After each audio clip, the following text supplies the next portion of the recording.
ಏನು ಸರ್ ಇದು ಬೆಣ್ಣೆ? ಬೆಣ್ಣೆ ಸರ್, ಹಾಂ ಬೆಣ್ಣೆ ಮಜ್ಜಿಗೆ ಸರ್. ಬೆಣ್ಣೆ ಬೆಣ್ಣೆ ಮಜ್ಜಿಗೆ. ಹೌದಾ?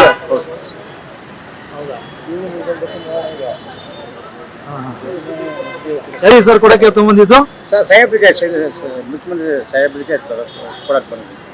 ಹೌದು ಸರ್. ಅದೇ 2-3 ಸಲ ಬಾರಿ ಕೊಟ್ಟಿದ್ದೀನಿ. ಹಾಂ ಹಾಂ 2-3 ಬಾರಿ ಕೊಟ್ಟಿದ್ದೀನಿ. ನಮ್ಮ ಚನ್ನಪುರ ತಾಲೂಕು ಓಕೆ. ಮುಗ್ಗೇಳಿ ಕಟ್ಗೆಳಿ ಗ್ರಾಮದ ಲಕ್ಷ್ಮಣಗೌಡ ಅಂತ. ಇದೇನಿದೆ ಸರ್? ಸರ್ ಮಜ್ಜಿಗೆ ಇದು, ಮಜ್ಜಿಗೆ ಮನೆ ಮಜ್ಜಿಗೆ. ಹಣ್ಣು ತೊಗೊಂಬಂದಿದ್ರು? ಹಣ್ಣು ತಂದಿದೆ, ಸೇಬಣ್ಣು, ಕಿತ್ತಳೆ ಹಣ್ಣು, ಹಣ್ಣು ತಂದಿದೆ. ನಮ್ಮ ತಾಯಿಯರು ಮಾಡಿದ್ದೆ ಬೆಣ್ಣೆ ಇದು. ಹಾಂ ಹಾಂ ನಮ್ಮ ತಾಯಿಯರೇ, ನಮ್ಮ 5 ಎಮ್ಮೆವೆ. ಹಾಂ ನಮ್ಮ ತಾಯಿಯರು ಅವರೇ ಕರೆದು ಅವರೇ ಕೊಟ್ಟರು. ಬತ್ತೆ ಇರ್ತೀನಿ ಸರ್, ನಾನು ಅಲ್ಲಿ ಬತ್ತೆ ಇರ್ತೀನಿ, ತಿಂಗಳಿಗೆ ಒಂದ್ಸರಿ ಬತ್ತೆ ಇರ್ತೀನಿ ಸಾಹೇಬ್ರು. ಒಳ್ಳೇದು. ನಮ್ಮ ತಾಯಿ, ನಮಗೂ ಒಂದು 5 ಎಮ್ಮೆ ಇವೆ ಸರ್. ನಮ್ಮ ತಾಯಿಯರೇ ಎಮ್ಮೆ ಎಲ್ಲ ಕರೆದು ಎಲ್ಲ ನಮ್ಮ ತಾಯಿಯರು ಕೊಟ್ಟರು.